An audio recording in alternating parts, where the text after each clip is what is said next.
This is in honor of Cheryl, because Cheryl does this, and look at her go, oh, okay. Ghost stories that happen in Centreville. So ghost stories that happen. Okay, I will tell one, and then y'all think about your stories. So this did not happen to me, but this happened to my sister, and her friend was driving, and my other sister was there, and they're driving down by Walney Pond.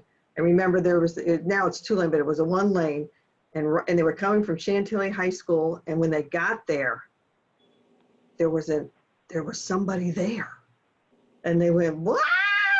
And then the person disappeared. So it was the ghost of, I don't know what, but evidently that was. Was she in a white dress and trying to get a hitch a ride? Yeah, well, it probably was more to the story, but that's all I remember. So, okay, ghost stories from Centreville. All right. It's funny you say that, because I work with Cheryl, work with Mike. I've since recently though resigned because the school just taking much of my time now. But the county, as a naturalist and interpreter, and I remember having to do some programs, an astronomy program actually, of all things. It rained, it was cloudy, there's nothing to really see. So I was like, okay, what can I do? What does a naturalist do when you're in that situation? Your program goes to, so okay, let's just take a tour, through the field. And I remember I laid it on thick. I think I made up all kinds of stories that weren't even probably true, but I think people believed it. So, I mean, hopefully I didn't spread the rumors further, but, it was, something along those lines. I think you mentioned about the one on the bridge. I think I've heard something like that before. But then after that, I just went off on just combining stuff I might have watched on TV or got somewhere or made it up as I went along. But yeah, I'm trying to think. I know in we've had some weird things happen, and I know it's not quite Centreville, but I live right in a town on Main Street. I remember we moved in this house in a couple situations. Yeah, I was a little bit skeptical, but I remember I've been sitting in the room I'm sitting in now and actually heard someone say hi like that. I heard it clear as day. I thought it was my wife, at the time, she's my girlfriend anyway. So I thought she was here. So I called out to her, but she must have been out, left the house earlier. And I looked around, couldn't find anybody. So I thought that was weird. And then another time, a couple of times, I remember I was sitting in the bathroom, not doing what you think. I was just sitting in there doing something, or something. And the door opened up on its own. On the floor, the door opened up on its own. I couldn't explain that. So I just kind of like, what? I said, I think my friend Mike is playing jokes on me. I think he's paying attention. He's there talking to his mom. And by the way, I got to say this one more time. Chris, it's good to see you. I haven't seen you in years, so good to see you. Yeah. Anyway, so yeah, I mean, that was kind of strange. Then one last one. I was sitting watching TV, and my soda can just started to spin on its own. Not like it was like going like really fast, but it was like just gradually turning on its own. So I'm trying to think it's got to be some law of physics or something that's doing it, maybe temperature change, who knows? But those are the things I can think of. I didn't make those up, by the way. The ones at Walney, I did. The spinning soda can sounds pretty creepy. Not creepy, but weird. Ghosty creepy.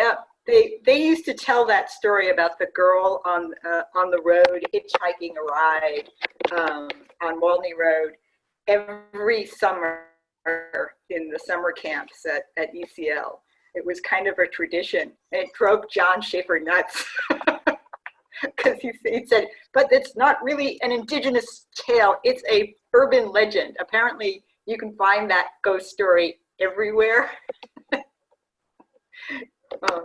It's like some manifestation of I'm just telling you what these 3 high school girls saw. Okay, I'll add another one. So well, maybe our ghost actually just happens to fit this other pattern, but she's real and we're not giving her the respect she deserves. That's exactly right. So here's another example.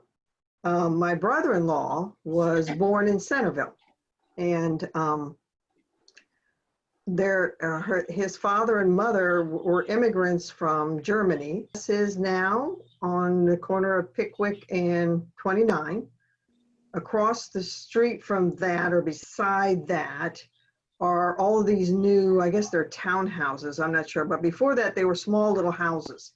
And Right. they had one of those small little houses, and evidently the front part was actually part of one of the buildings that was constructed during the Civil War, which kind of blows my mind. I'm not sure how it survived that long, but anyway, that's what they said. And then they added to the house, et cetera, et cetera. But evidently there was a ghost Apparition. apparition. There we go, apparition. And my brother-in-law and his sister would see, and they called him George, and he would open cabinets and he would make noises. And my brother-in-law would say, George, I'm not in the mood today, just go away. And he would actually see him, and he didn't realize till he went only a few years ago to a reenactment that they had at Manassas Battlefield. And he saw someone dressed like this apparition, and it was the person was dressed as a military surgeon. So what he had been seeing was an apparition of a doctor. So it would suggest perhaps that the house had really originally been used as some sort of a hospital spot or something like that. Who is your brother-in-law? Who is your? Ludwig is the last name? Oh, I don't remember any Ludwigs. Yeah. Now, of course, all that's gone because they took down all those little houses back there. Is your That's- When Is your I was brother- a All right, go ahead.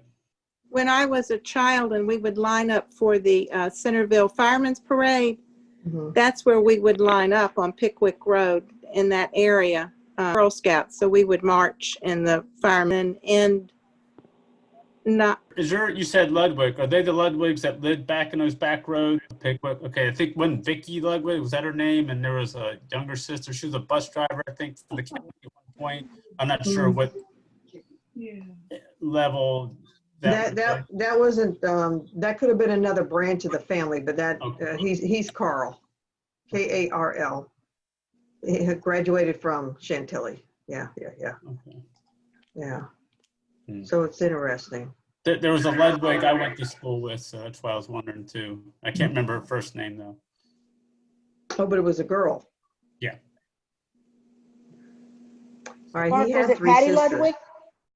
Pardon? Was it Patty Ludwig? No, not Patty. I think there was an older sister that was a bus driver, and they lived in a little tiny white house back in those roads that are now all developed, by Pickwick, back in there somewhere. And it was a sister, I thought she was, of the bus driver. So I can't. I think her name was Tina, maybe. I don't know. Maybe. Tina, yes, Tina. It is Tina. Okay. Tina is the sister. Yes. Okay. Yes. Surprised I remember. All right, Linnell, you unmuted yourself. Do you have a ghost story? I don't have any ghost stories of Centreville.